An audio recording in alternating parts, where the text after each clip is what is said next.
Hello, and welcome to the Quackcast, a skeptical and sarcastic evaluation of quacks, frauds, and charlatans. Oops, I meant alternative and complementary medicine. This podcast is done in the end of September 2006 and is going to cover the history and theory of chiropractic. Brought to you as a side project of Pussware LLC, the publisher of the Persiflager's Annotated Compendium of Infectious Disease Facts, Opinion, and Dogma, your uber hyperlinked electronic guide to infectious diseases. Available at pussware.com, where you will find the Persiflagers podcast, a bi-weekly review of infectious diseases, now Type 1 CME accredited. If you do a search of podcasts in medicine, the bulk of the results will point you to the many sites on complementary and alternative medicine which are, well, garbage.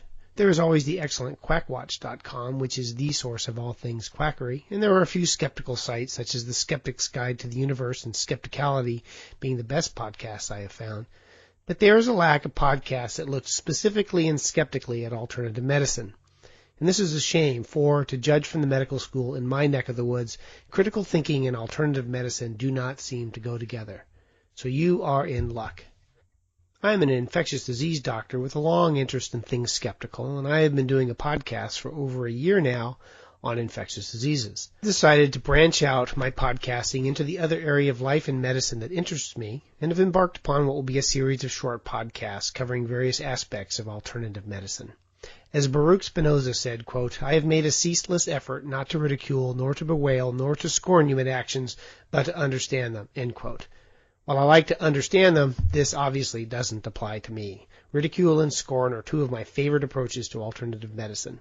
It is all so stupid and requires a healthy dose of evidence-based ridicule. References, as always, are available on the show notes page, and old podcasts are archived there as well. And as time goes on, you too will see why alternative medicine is so stupid. And now on today's vicious screed. Chiropractic. This is the most popular of the alternative medicine practices. Alternative here meaning worthless.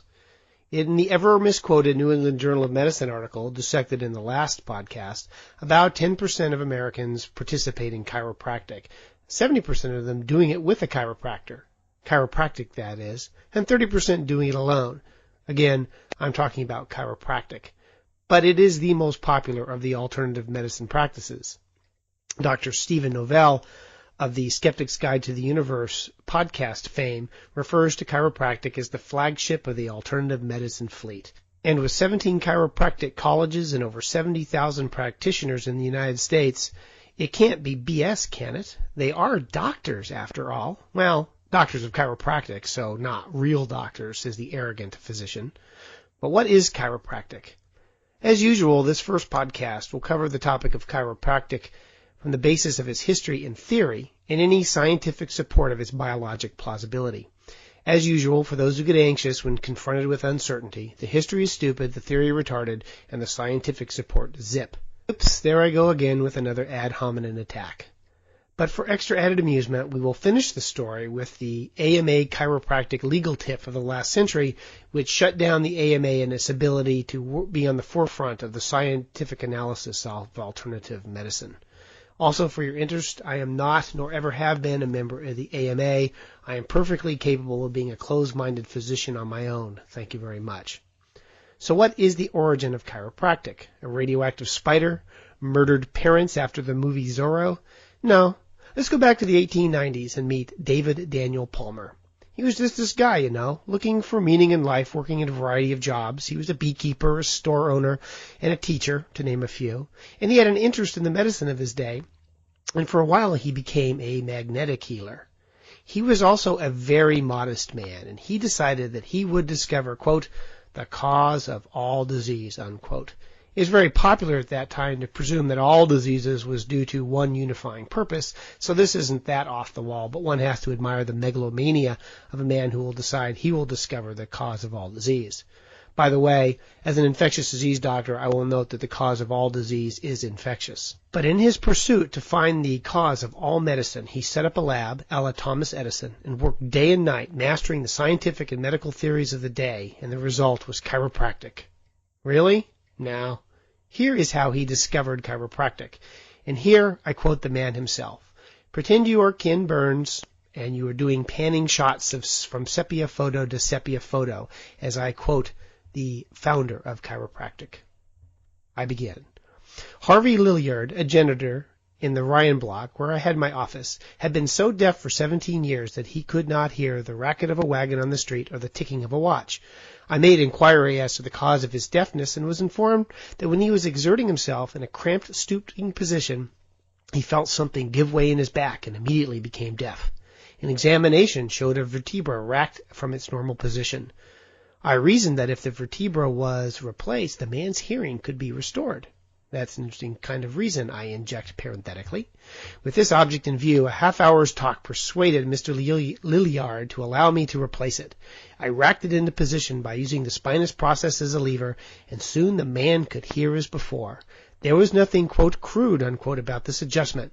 It was specific, so much so that no chiropractor has ever equaled it, end quote. I love the self-effacement of those last 5 words. Hearing, by the way, for those of you who are not physicians, is handled by the 8th cranial nerve. It more or less goes straight back parallel to your ear canal. No aspect of the nervous system in the spine is used in hearing.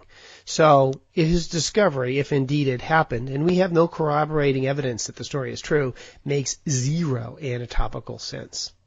He went on to say, with an understatement of Donald Trump, quote, if no other discovery had been made, this of itself should have been hailed with delight.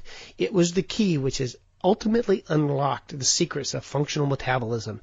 It is the entering wedge destined to split the therapeutic log of superstition wide open, revealing its irrational and ignorant construction. And from there, he went on to formulate the cause of all illness. So that is the origin of chiropractic, the cause of all illnesses. He fleshed out his theory. Here's what he came up with. Bodies have a life energy, which Palmer dubbed the, quote, innate intelligence, unquote, or soul or spirit or spark or life. It flows through the top of the head, by way of God, down the spinal cord and out the nerves, to keep the body humming along smoothly. Vertebral bodies, i.e. your spinal bones, become misaligned, or in the vernacular of the field, they have subluxation, and the energy is therefore blocked. The result is the cause of nearly all disease. Lung disease is caused when the lung gets no energy when its nerve is blocked by a subluxed vertebral body. By manipulation of the spine, this subluxation can be fixed, energy flows normally, and disease is reversed.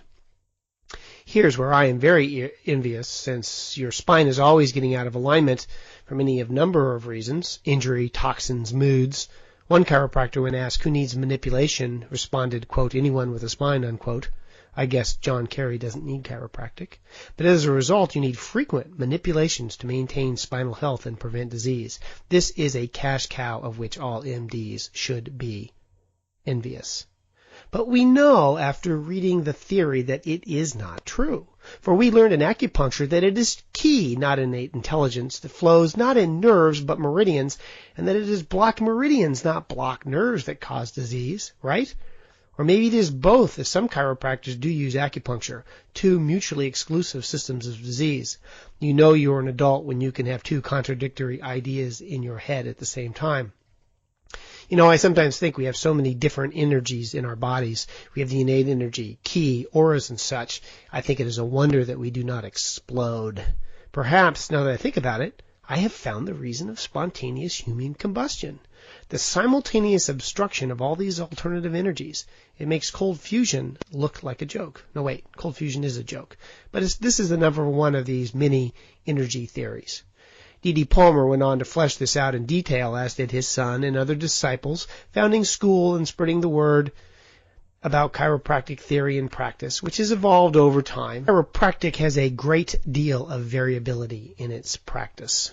Chiropractors will dabble in other forms of the quack arts. Most chiropractors, it is subluxations that remain the cause of disease, and you can prevent and cure illness by fixing these subluxations. By the way, the history of chiropractic is interesting, but beyond the scope of this particular podcast, chiropractic itself is filled with schisms, infighting, and battles over turf that rival the Protestant Reformation. It went so far that Palmer's son, who is also involved with chiropractic, was accused of running over his father and killing him to gain control of the field. but how much of chiropractic is true? I'm sure you'll be surprised to find out that the answer is none. There is no support of the theory of chiropractic. None. It violates everything we know about anatomy, neurology, physiology, chemistry, etc., etc. It is fundamentally magical thinking with no basis in reality. There is no innate energy. There is no energy that flows out the nerves except for the electricity that normally flows along the nerves. Disease is not caused by the blockage of the flow of energy. Disease has innumerable causes, but this is not one of them. Blocking or impinging upon nerves, as I know, can lead to pain, lack of sensation, and muscle weakness, but no other illness. The uber block of energy, the mega subluxation, would be a spinal cord injury leading to paralysis. This should block all flow and lead to all diseases, but of course no such thing happens. And the whole issue of subluxation's existence has been interesting. Subluxations have never been demonstrated. For years, the official party line of chiropractics was, quote, chiropractors do not make the claim to be able to read a specific subluxation from an X-ray film. They can read spinal distortion, which indicates the possible presence of the subluxation, and can confirm the actual presentation of a subluxation by other physical findings, end quote. Then, Medicare agreed to pay for subluxations if they could be radiographically demonstrated. Guess what happens? Suddenly they could demonstrate subluxations on X-rays. How are subluxations found by chiropractors? They use a variety of techniques, not limited to feeling the spine with the hand, measuring skin temperature near the spine, figuring that one patient's leg is functionally longer than the other, studying the shadows produced by a device that projects a beam of light onto the patient's back, weighing the patient, detecting nerve irritation with some sort of electronic device. But the funny thing is that in no controlled trials have subluxations been found radiographically or by exam by two different chiropractors. Send the same person to a dozen chiropractors, and these studies have been done, and you will get a different diagnosis and a dozen different subluxations. You'd think you could measure how long someone's leg is, but if you send someone to see 10 chiropractors, 5 will say the left leg is too long and 5 will say the right leg is too long. And these studies have been done. Basically, they make this stuff up as they go along. So you can say that chiropractic in theory and chiropractic in its application is totally bogus. This is a true story, and I'm not beyond using an anecdote. I once had a completely blind patient who was also a chiropractor. She told me that she took x-rays of her patients and that she could read those x-rays and she could, quote, see, unquote, the subluxations on the film, although she couldn't tell me exactly how. So chiropractic, made up out of whole cloth. It makes no sense in the context of all the disciplines that make up medicine, and it violates all we know about disease pathogenesis and function. In other words, it's a crock. So why doesn't someone do something about it? Like the AMA. Aren't they involved in outing bad medicine practice and protecting patients? Hardy, har, har, har. The AMA is primarily a physician lobbying group who looks after doctors' income. Now, I don't have a problem with that. That's not a bad thing. I like income. But they have never had much to do with patients, and I always object to the AMA because they try and combine patient advocacy with physician advocacy, and I don't think. And the chiropractors responded with a research problem that will rival the Manhattan Project. They quickly published numerous articles in top, highly regarded peer-reviewed journals clearly demonstrating the biologic plausibility and the clinical efficacy of chiropractic. Not. They sued, and they won.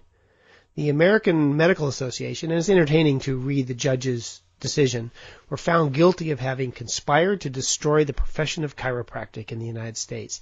They did this by violating the Sherman antitrust laws, and this was demonstrated by organizing a national boycott of doctors of chiropractic by medical physicians and hospitals using an ethics ban on interprofessional cooperation.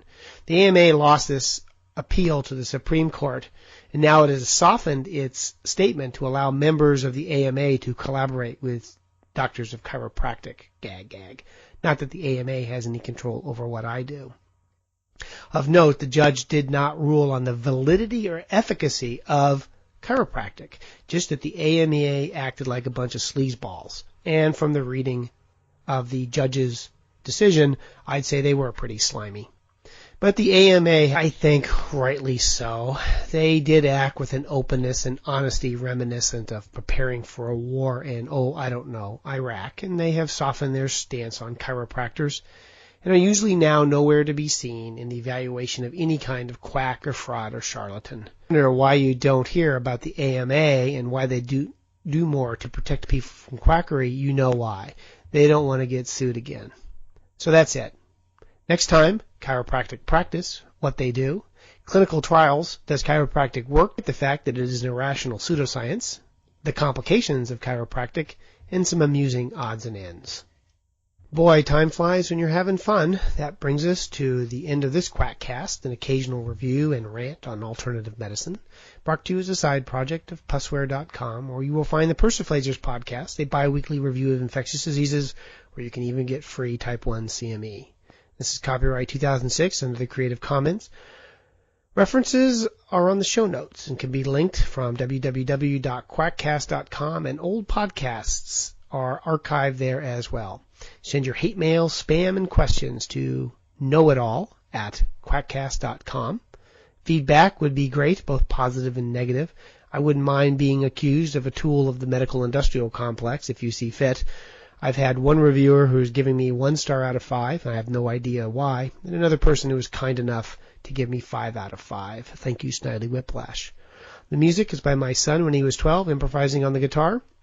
And now, if you will excuse me, I need to go and get my chiropracted. Bye-bye.